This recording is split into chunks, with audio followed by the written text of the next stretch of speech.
Good afternoon, everybody. My name is Paul Ian Kabasag, and today we're going to have a webinar on fire forensics. It performed well with the test of times through countless battles, through wars, and even natural disasters, but it met its fate with the fire of Notredame de Paris Cathedral. But before we talk about the fire, let's glean more about building background. So where did this building and fire occur? Well, the location of the building is in Paris, France. And to just give you guys an orientation of its location, here's a map of where the building is. And in fact, the cathedral was settled on an island, as you can see here, where you can travel through the building through a combination of bridges and narrow streams of roads. And the building itself is surrounded by the river seams here. And just to show you where the building is where the circle that I've indicated. And the fire occurred on Monday, on April 15th, roughly around 6:18 p.m. And the construction type, I would say, is a combination of a masonry primary structure as well as a timber roof construction. And to give you guys an orientation of how the building looks, here's a floor plan that I found. For you guys that have not been there or visited the site, it's a pretty famous Gothic cathedral. And the length of the building is about 130 meters long. It's 48 meters wide and 45 meters high. And that's pretty typical of any Gothic cathedral. If you guys don't know, the intent of Gothic cathedrals were to build up into the heavens. And the height of the structure actually played a role in propagating the fire and the spread of the fire, and created quite a complex configuration and feat for the firefighters to suppress the fire. So just to give you guys some architectural terminology of how to interpret the parts of a cathedral. So the north side here is oriented north, and the south is here, and the west side is here, and then the east side is here. The main entrance of this building is through these doors. There's 3 doors here, and what you call as you enter the cathedral is you're gonna experience the central portion, which is called a nave, and then as you walk through the middle, you're going to see this transept where you have 2 other doors from the north side and the south side. And as you enter the back side of the cathedral, you're going to experience the chancel where the altar is. And for this particular cathedral, you also have an adjoining sacristy where they oriented the offices of the bishops and other employees. And what I've indicated here with a triangle is the location of presumably where the fire occurred. And from the testimonies that I found, it seems as if the smoke first appeared at the base of this fire, but more on that later. So just to give you guys some orientation on the fire protection of the building, the area of this entire structure is about 48,500 square meter, and the occupancy is a place of worship. Obviously, it's a church, and the group is A3, so it's an assembly. After doing some preliminary analysis, I found that there are 5 exits to the building, through the west side 3 here, and through the transept 2, and altogether that equates to 5,130 occupants. And in fact, due to the historical features of this building and that they wanted to preserve, it had only minimal fire protection. And that was associated to the protected premises fire alarm.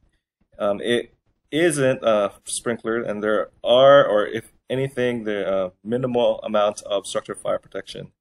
And then after the fire, there are about 3 injuries, 1 firefighter and 2 police officers. And a good thing about it is that there was no fatalities. So just to give you guys more of the architecture schematics, the damage of the fire is also shown here. So the spire is this triangular stick that you see up here, and then down at the bottom here, this triangular feature is the roof.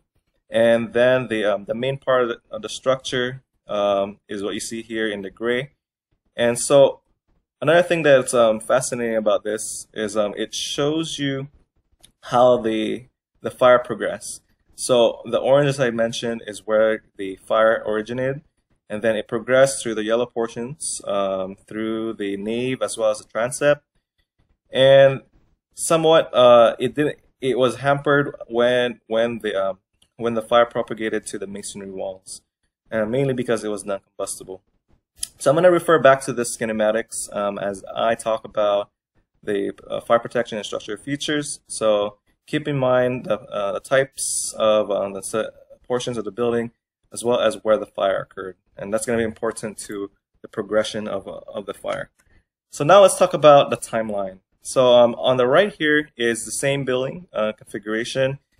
Just notable points of the timeline are when the fire started, as well as how it propagated, and then when the fire protection suppression team came, and when it was fully suppressed.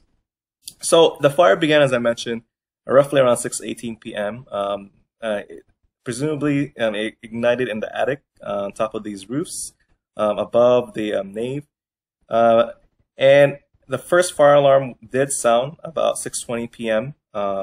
However, the complexity of the fire alarm, as well as the height of the structure, kind of played a role in making the looking for where the fire was quite complicated. In a sense, the height and then the amount of rooms that were in the attic made this quite a labyrinth and complex for any guard to figure out where the fire was.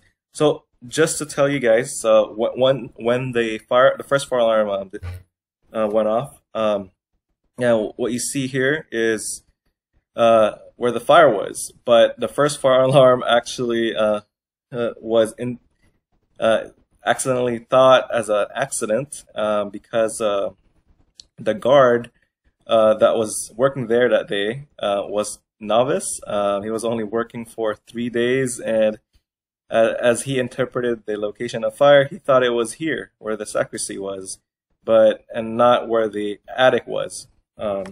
So what ended up happening was he thought it was a false alarm, and he went back to his office, and moments later the fire grew, and a second fire alarm actually sounded, and that's when everyone found out that the fire was well in advance. So it wasn't until maybe a few minutes later the fire department finally came at around 7:01 p.m. Yes, indeed, there were 500 firefighters on site, but at first what confused me was why were these firefighters not conducting the maximum amount of fire suppression as they wanted. But then I then realized that it was due to the fact that the building was a historical feature. One thing to note, this building was in Paris, notably a national historical building. It was registered for that, so that means that you had to be careful in the facade to preserve the facade as well as the interior of the building. And so due to that, the firefighters thought that that they weren't going to use as much fire suppression techniques as they wanted. So that initiated somewhat of one of the fire failures of not suppressing the fire as much as they wanted. So after that, the fire flashed over after about 44 minutes as it transitioned to the outside. And what was seen after an hour was the spire actually collapsed and it broke a portion of the ceiling. And the fire got so intense that the fire tactic transitioned from being a suppression mission into the rescue mission. But one thing to note, there weren't really occupants per se to rescue inside the building that day. But rather the amount of relics and historical features that they wanted to save, those were the components that needed to be rescued. But it wasn't until 3 to 4 hours later the fire finally got suppressed at about 11:45 p.m. So altogether, just the complexity of the historical elements, and undoubtedly you're going to see some of the building features that the cathedral lack, as well as how it could have been improved, could have suppressed this fire and could have had this fire detected as soon as possible. But I would have to say that not only the suppression tactics, as well as the detection, and as well as the structure fire protection. But the standards and codes and of practice of Paris needs to be improved for most of their cathedrals. So let's talk about first the fire cause and origin. So from my fire forensics, it's a combination of the testing, observations, and testimonies of some of the employees, as well as like some of the fire personnel that were in the site. What I've come to find out was the prosecutor of the city found that there was actually no evidence of arson, and it wasn't a natural event. So that means that the fire was actually accidental. And what was the cause of it? And is a combination of different components. One hypothesis was the maintenance factor. For one, this historical structure was undergoing a really extensive renovation. As you can see, the Notredame Cathedral has been there for about 8 centuries, and throughout its lifetime, it did the structure did depallidate. And one of the ways that made it so difficult was just there's a lot of combustibles inside the building, and having a construction inside without any sort of fire protection increased the fire risk and the presence of these flammable chemicals in proximity with the welding components. Really, it was just a fire hazard waiting to ignite. And another component of this is the design and communication. One of the personnel that designed the building was a life safety architect, and he actually mentioned that in his design, the rate of the fire spread was underestimated from what occurred there. And through his analyses, it was in fact well known that any fire in the roof would be almost impossible to control. And yet he didn't account for that in the design. And one of the ways that that's going to be repeated and constant throughout is that this historical building, the standards, presumably, and I've worked with a lot with historical buildings. I've gone out on site, also taking documentation. And what the purpose of this, when you call something historical, is by code you technically have an alternative way of, I would say, not implementing the full requirement of fire protection or any standard. And you can use the historical provisions of the code to do this. And another factor to take into account is the installation and equipment malfunction. This was ruled out really easily because it couldn't be proven, but it was due to an electrical bell ringing apparatus. And another thing is the construction operations. What was found in sight were a few smoked cigarette butts near the scaffolding, but this is pretty common in any site.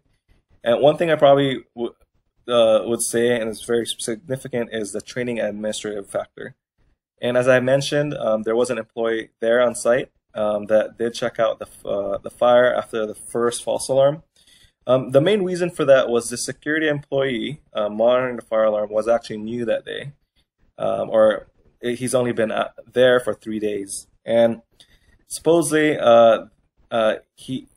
there was going to be a second man that was going to replace him, but apparently he was absent that day. And so this newbie was going to have a second shift and he was going to cover for him. And besides that, this fire security, the fire security system that was in the building was actually confusing. And this in concert, I would say, contributed to the initial confusion to the location of the fire. And it was those 23 minutes that passed for trying to detect the fire and notifying the fire brigade caused the fire to grow unchecked and uncontrollably. Other things to consider are, after you take a look at the images from the cameras in sight, I would say that the smoke first rose from the base of of the spire. So after several months of investigation, it seems that the most probable cause for this fire is in fact an electrical fault. And this location at the base of the spire can still be speculated, but determining the main origin of the fire is still ongoing. And we have not seen any official litigation report published yet. So now let's actually talk about the different components. So first, how did the fire grow and where did it ignite? From these investigations, I've already mentioned that the ignition source is mainly from the electrical sparks. And just to delineate more on that, these electrical sparks can be from the different equipment for the renovation gear that was there throughout. And what was found is this spark actually initiated from the operating temporary elevator and lighting around the base of the spire. So what was thought was the material that got first ignited was the lead in the waterproofing. Or the timber roof construction. So more on this lead waterproofing. So with cathedrals, what ends up happening is to protect the water from intruding into the structure from the roof, what typically gets done is you clad it with lead.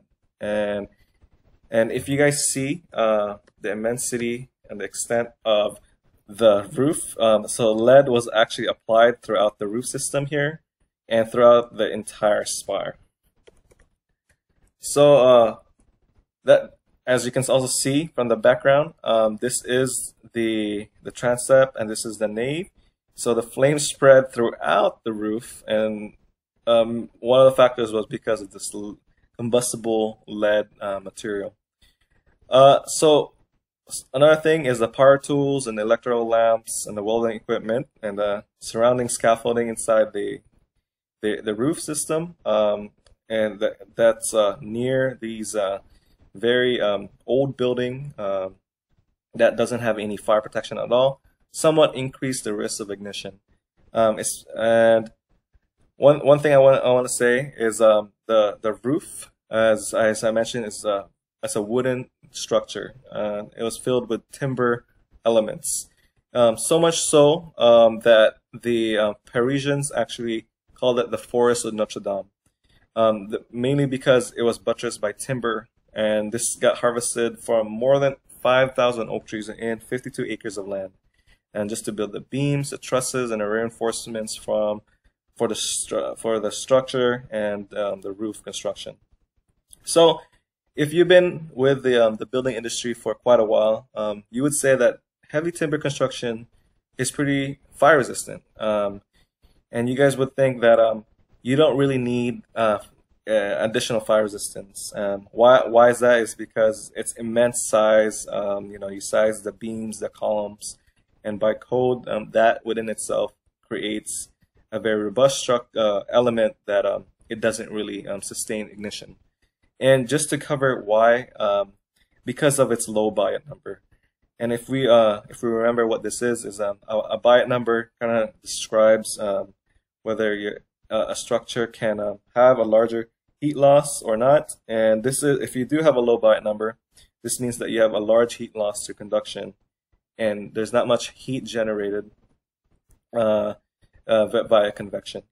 And so some of the factors of this flame spread, one of them is due to the aging effects. This very antiquated structure has wood material that has been there for 8 centuries. And if we all know, if you work a lot with lumber, the more time that the lumber is out there in the field, the lesser moisture it has, and the less moisture it has, the drier it is, and the drier it is, the more prone it is to ignition, or lesser resistance to flame intrusion.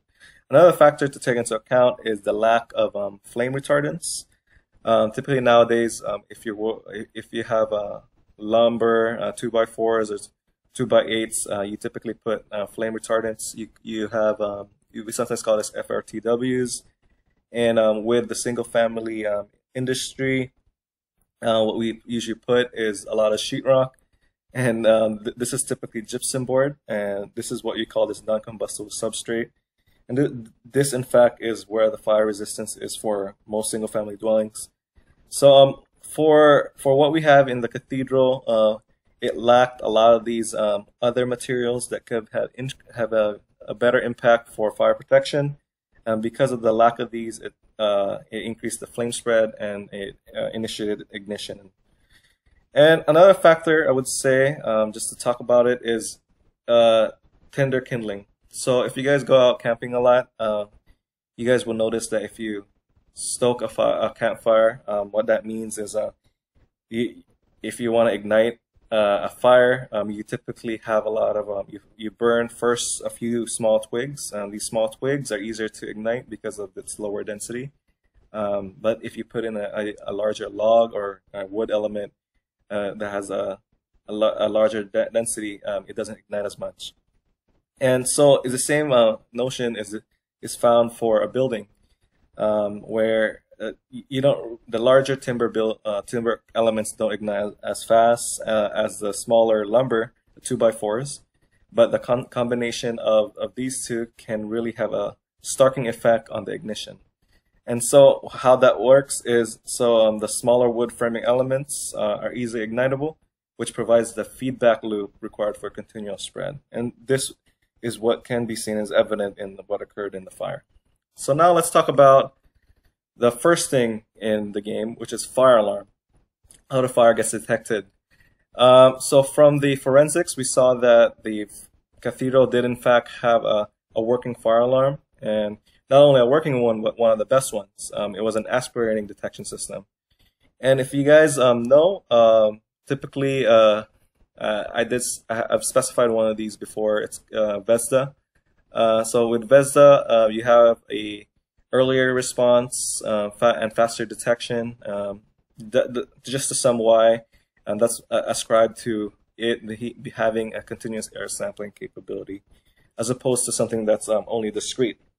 So I would say the best detection system, however, does not always guarantee a good response, especially in France. So if you guys don't know, with Parisians, their standard of care for fire alarms, installing them, is not to have them have an off-site or remote station that calls the fire department at the initiation of the detection.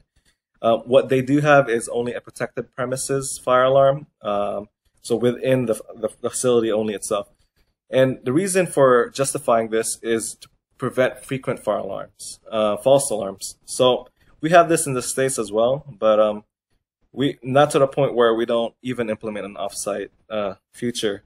So because I would say this takes out the component of having an automatic fire detection and puts it upon the individual to actually detect the fire. And what I mean by that is in France, the fire alarms never actually automatically alert the fire department. What ends up happening is they want to remove this doubt check or this false alarm within the protected premise before the fire department actually gets notified. So as I say, they want to rely on the human factor. For the most part, we're not very reliable. It's a lot of uncertainty, and the reason why is we just can't. It's a very qualitative detection, whether something ignited or if you smell fumes from a smoldering fire. It's just not so reliable. So we want to have as much automatic feature as possible. So for the cathedral, the fire detection strategy to improve on the manual detection is to have a shift of 2 security guards on site. And they wanted to have them switch off on a 24/7 schedule to monitor the roof structure, the combustible component, by checking 3 times a day for any smoke or heat sensors. And at the day of the fire, this is going to be a very frequent, probably one of the main factors that caused the fire, is because at that time the security guard was quite new. He's been only working there for 3 days, and he was tasked with this very intricate fire alarm system. Right now it's quite unknown who the manufacturer is, but the event that occurred was he didn't really interpret well the location of the fire. At the same time, he was quite tired that day. And just to note, training your personnel to perform their duties is paramount. What's greatly emphasized is you need to understand carefully the alarm notification system, and not only understand, but know how to respond. And that's technically the three legs of any fire alarm system. You have to know how to properly to design them and install them, and you need to know how to test and inspect them, maintain them. And all that put together and put in practice is how to respond to the fire once it actually happens. So besides the fire alarm, there's also the suppression system, and there's a lot that can be said from what had occurred there. From the investigations, I would say that the fire suppression system that they had was not automatic, but mainly manual suppression. And what this is a reliance on the fire brigade or fire department to suppress the fire. So there are several reasons why there wasn't an automatic fire sprinkler on site, why it wasn't installed, and mainly because of the building being a historical building, and just to keep it intact. Where at the same time, you would think that a fire sprinkler does in fact save lives, but it can also destroy your property. So it's technically a balance of those two. And what the owners wanted to do was minimize their renovation costs, and like I said, again, preventing the damage to the historical architecture. One thing to note, though, there were statements from the fire chief that mentioned the contrary, however, that having fire sprinklers or a water-based fire suppression agent would be somewhat ineffective in this case. If you guys have been out in Gothic cathedrals a lot, you would see that there's a lot of intricacy in how the structure elements are configured, especially in the attic. So because of that, you're going to have this shadowing effect. So the spray pattern can be obstructed or shielded, and that makes it ineffective. And what you guys can probably do is not use a water-based fire suppression, but special hazard suppression systems like water sprays and water mists instead. Another thing why a sprinkler system might not be good is due to the high ceilings. As the higher the ceiling, the lesser the delay, or the longer the response, and the greater the delay of the activation due to the air entrainment that happens, the cooling of the gases as it reaches the roof. And another thing is when you implement a fire sprinkler system, you need to be cognizant about the distribution of your pipes. Where are you going to place the pipes in a very historical building? That would be very intricate. And so we're left to have only and rely on the manual fire suppression. But even that, it was very observable during the fire that there were a lot of factors that hampered the suppression techniques. So one of those were, as I mentioned before, in France, the roads are very narrow. They don't have a setback between the sidewalk and the actual vehicular road, so it made it even more intricate for the fire brigade to access the structure. And not only that, but the building itself was located on an island. So the narrow thoroughfares as well as the bridge that created this very complex and winding ways to access the structure made it delayed the fire response even more. And if you can recall, this fire did occur throughout the evening, about 6. And as we all know, on a Monday, not everyone wants to stay at work and they want to go home as quick as possible.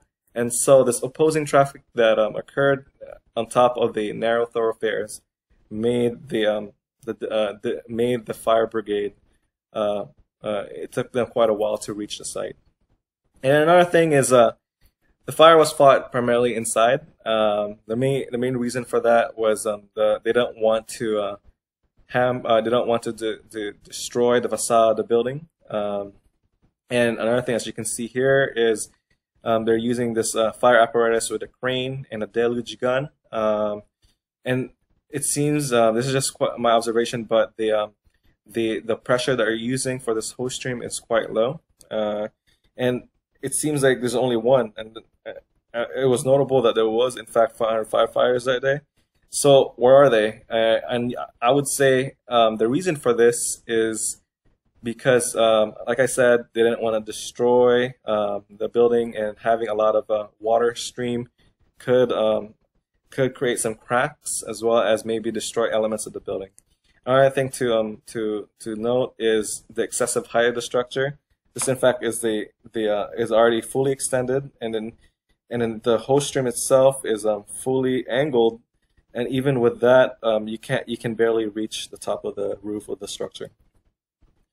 And it was also notable that the water supply in the area was greatly reduced, and why this was there was a leak on a dry pipe riser. It was unclear though if this was before or after the fire, but ultimately what ended up happening was they had to pump water from the surrounding river instead of from the hydrants. So you would then wonder, why are they using this tactic and not an aerial firefighting? Well, the reason why is because the pressure again from the water dropped at such a height would potentially damage the structure and probably render it unusable and collapse entirely.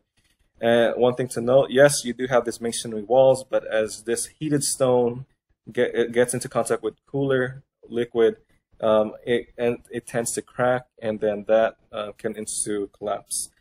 As well as helicopters, you don't want to be using that because that can create a dangerous updraft. So with suppression, let's move on to the main feature, the structure of fire system of the building. So just to give you more of a sense of how the attic looked, the background here that I've chosen is in fact looking through the longitudinal nave, above the nave, which is the attic of the cathedral. I've already touched on this, but yes, this attic was filled with highly combustible timber, and as you see here, the rafters, and then you also see what you have here is the catwalk that spanned throughout the entire structure.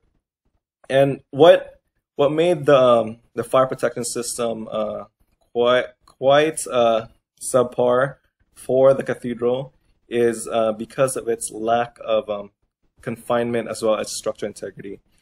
And when I talk about confinement, this is quite twofold, because you have what a confinement is. You need to have a compartmentalization system of the fire area away from the other parts of the building. And how you do this is first you can implement a fire barrier, and a fire barrier can be like a firewall. And what this tends to be is just a wall that's fortified with gypsum board typically, and this gypsum board can equate to 1 to 2 hours of fire protection. And what you want this fire barrier to do, its purpose is to prevent the fire from through either complete burnout or until the occupants egress out of the building. For our case, it would just be through burnout because there was barely anyone in the building. And so for the cathedral, just to note, there were non-combustible masonry walls, but this is probably one thing that that was very evident in how the cathedral was constructed. Because as you see here, this was the attic, right? And just to give you more of an orientation, that picture is right here in the triangle attic, and at the bottom of that is all the masonry walls.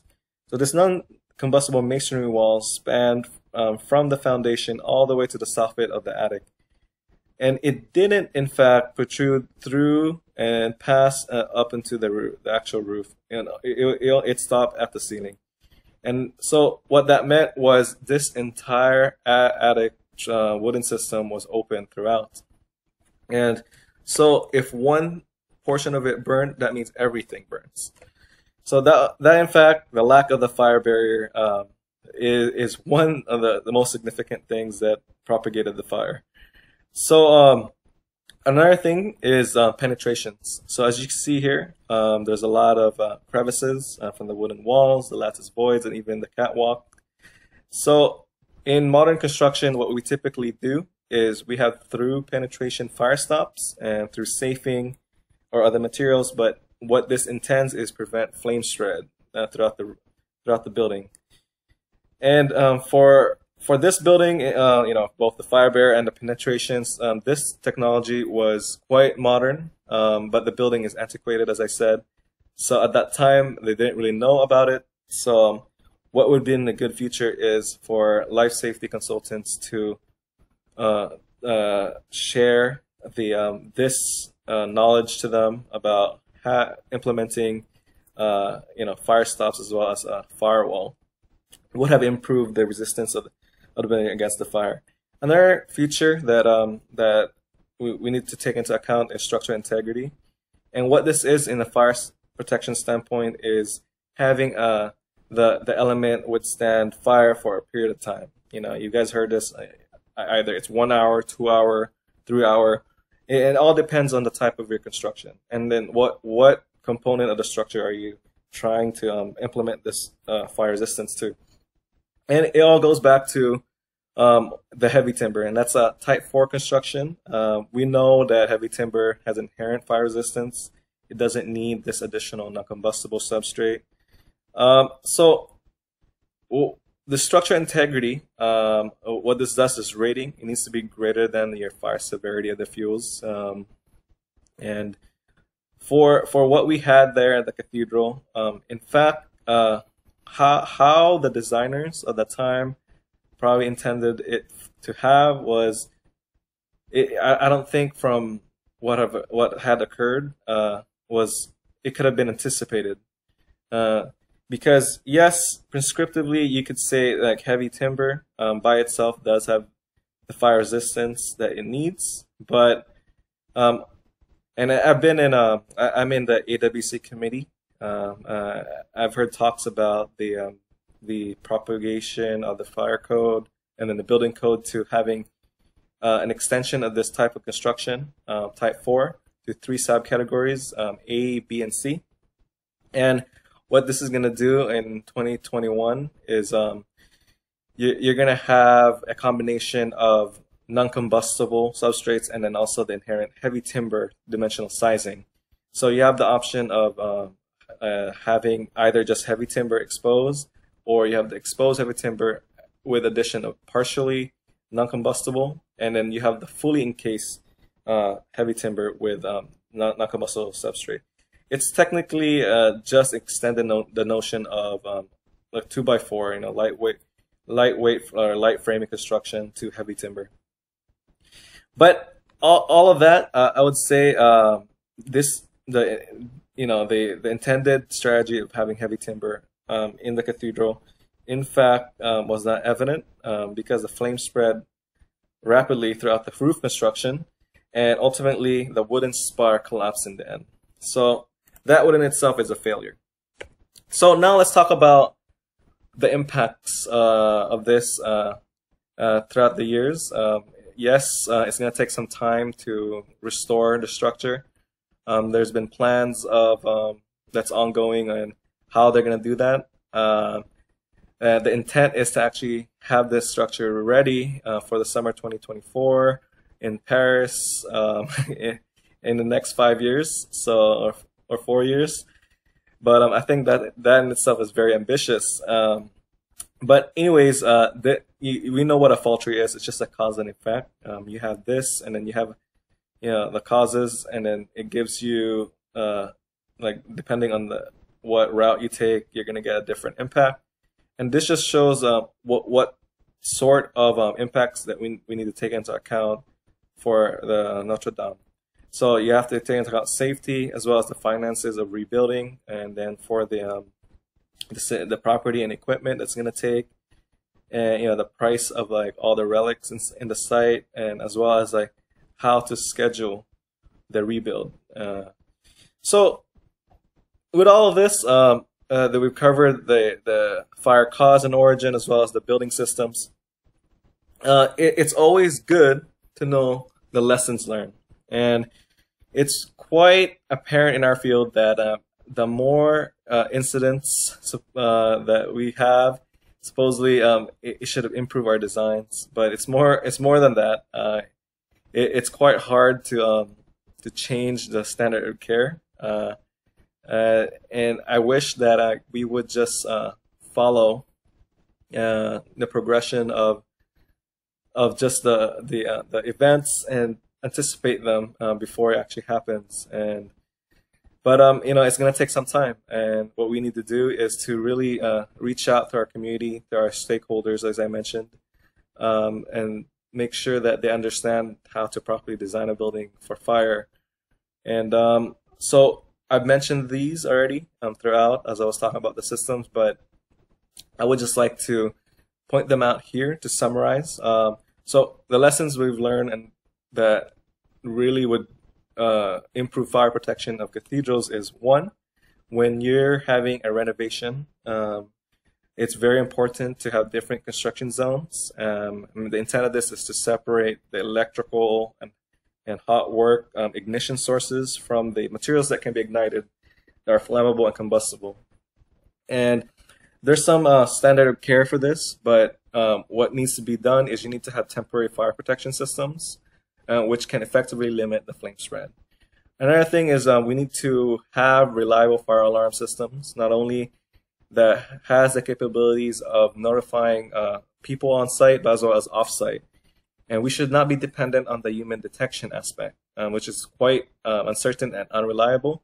And what we want to do is avoid detection delays and initiate an earlier suppression tactic, because the earlier we notify, the greater chances we can have the structure survive. And another thing is we need to have a really robust fire management manual. And not only have it, but practice it. We need to have a pre-planning technique, and training your building personnel is paramount. You need to tell them, and you need to allow them to ask you questions. And I think the greatest thing is knowing how to actually perform, and not only what to perform. So yes, you need to have hands-on tasks. Pre-qualify them. Some scenarios.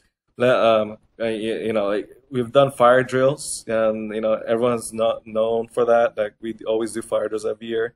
But besides the fire drills, we need to also train our personnel into operating the sprinkler system, operating the fire alarm system.